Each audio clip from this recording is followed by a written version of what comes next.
Hello అందరికీ, నేను మీ Lasya. Welcome back to Srikanth and Lasya vlogs. Today మన ఛానల్లో వచ్చేసి న్యూ రెసిపీ అనమాట. ఇది కూడా ఇంతవరకు మన ఛానల్లో చేయలేదు. సో ఇక్కడ వచ్చేసి మీకు అర్థమైపోయి ఉంటుంది, వంకాయలు అదేనండి. గుత్తి వంకాయ కర్రీ ఎలా ప్రిపేర్ చేయాలో చూసేద్దామండి. ఈజీ అండ్ క్విక్గా, ఎప్పుడు చేయని వాళ్ళు కూడా అంత ఈజీగా చేసుకునే విధంగా ఈరోజైతే నేను మన వీడియోలో చూపిస్తా చూడండి. సో ఫస్ట్ అయితే 1/2 kg వంకాయలు తీసుకొని ఇలా 4 ఘాట్లు పెట్టుకుంటే సరిపోతుంది. ఈ విధంగా ఘాట్లు పెట్టుకున్నవి ఒక బౌల్లోకి సాల్ట్ వేసి, వాటర్లో వేసుకోవాలి, లేదంటే మనకి తొందరగా కలర్ చేంజ్ అవుతుందన్నమాట. ప్రతి ఒక్క వంకాయ వచ్చేసి ఈ విధంగా ఘాట్లు పెట్టేసుకోవాలన్నమాట. ఎందుకంటే మనం మసాలా స్టఫ్ చేస్తాం కాబట్టికి.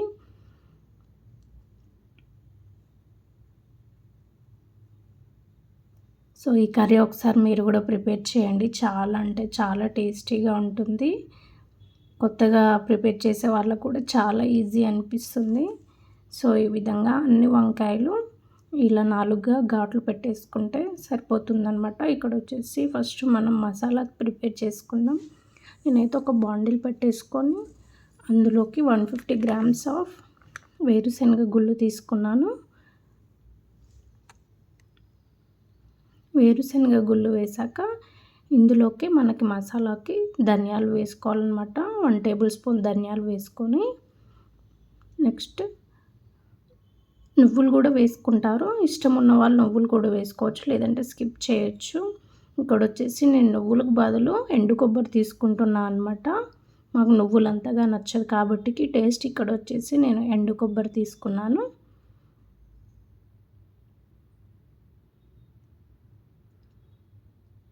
ఈ మూడింటిని మంచిగా కలుపుతూ ఉండాలన్నమాట.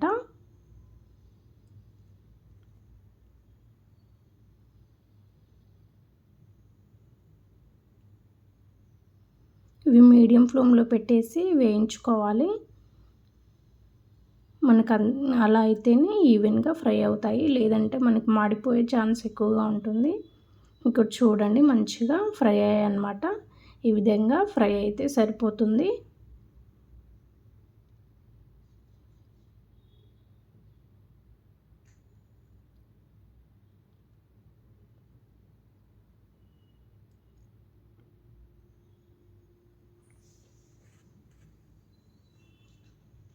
ఇక నేను చూపిస్తా చూడండి, పల్లి అనేది ఏ విధంగా వేగిపోయిందో. మనకి ఇలా చేతితో నలిపితే మనకి పీల్ అంతా సపరేట్ అయిపోతుంది కదా, ఈ విధంగా అయితే సరిపోతుంది.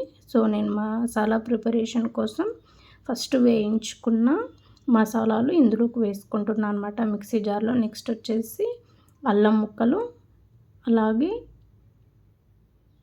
వెల్లుల్లి కూడా వేసుకోవాలన్నమాట. అదేవిధంగా మనం చాప్ చేసి పెట్టుకున్న మీడియం సైజ్ ఆనియన్ కూడా వేసుకోవాలన్నమాట.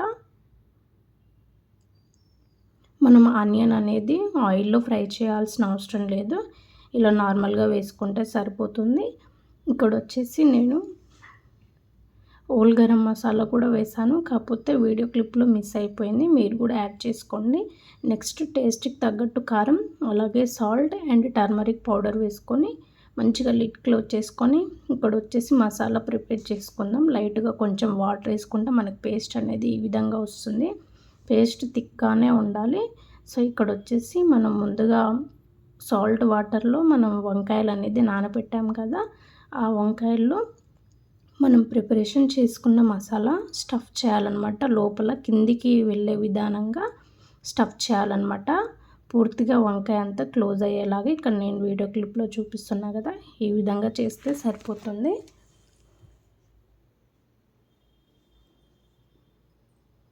అన్ని వంకాయల్లో ఇదే విధంగా స్టఫ్ చేసుకోవాలన్నమాట.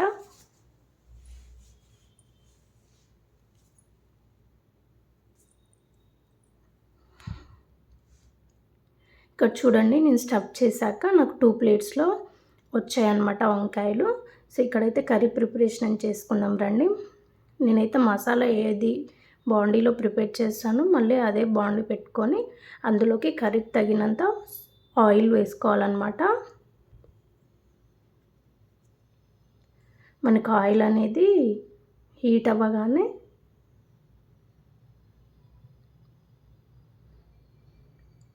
1 టేబుల్ స్పూన్ లేదా హాఫ్ టేబుల్ స్పూన్ జీలకర్ర వేసుకోవాలన్నమాట. జీలకర్ర మనకి మంచిగా ఫ్రై అవ్వాలి ఆయిల్లో.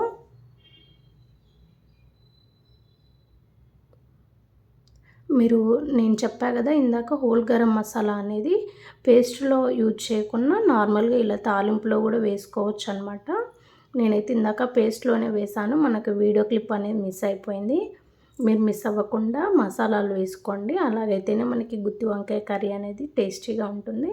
ఇక్కడ వచ్చేసి ఎండుమిర్చి వేసాక అవి కూడా ఈవెన్గా ఫ్రై అయ్యాక మనం స్టఫ్ చేసుకున్న వంకాయలు ఉన్నాయి కదా, అవి ఈవెన్గా ఒకదాని తర్వాత ఒకటి మంచిగా బాండీలో పెట్టేసుకోవాలన్నమాట.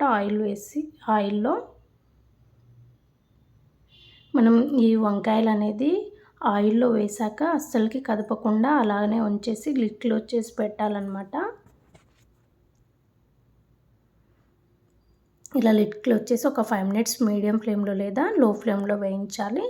మనం వంకాయలు బాండీలో వేయగానే మనం కలిపేస్తే మాత్రం స్టఫ్ అనేది మొత్తం బయటకు వచ్చేస్తుంది. సో ఈ విధంగా చూడండి, నేను చూపిస్తున్నా కదా, ఈ విధంగా నేను వంకాయలు వేయగానే కలపకుండా ఉంచితే స్టఫ్ అనేది మనకి మంచిగా వంకాయ లోపలనే ఉంది. సో ఇక్కడ వచ్చేసి మనం స్టఫ్ చేసుకోగా మిగిలిన మసాలా అనేది మనకు వంకాయలు అనేది ఒక 5 మినిట్స్ ఈవెన్గా ఫ్రై అయిన తర్వాత ఈ మసాలా పేస్ట్ అనేది మళ్ళీ మన గ్రేవీ కోసం కావాలి కాబట్టి ఈ విధంగా వేసుకుంటే సరిపోతుంది. మనకి గ్రేవీ అనేది కూడా ఒక 2 మినిట్స్ మంచిగా ఆయిల్లో ఫ్రై అవ్వాలన్నమాట.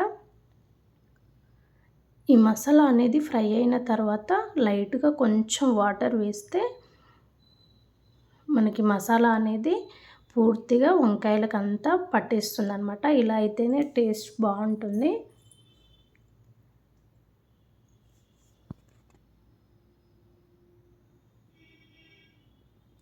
బ్యాచిలర్స్ కూడా ఈజీగా చేసుకునే రెసిపీ అనమాట ఇది. సో ఇక్కడ వచ్చేసి చూడండి, మనకి కర్రీ అనేది ప్రిపేర్ అవ్వడం స్టార్ట్ అయింది.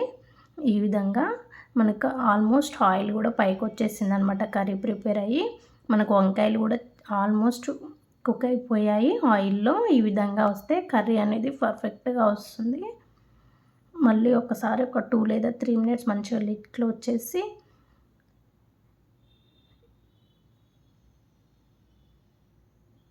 మంచిగా మీడియం ఫ్లేమ్లో ఉడికించుకుంటే సరిపోతుంది.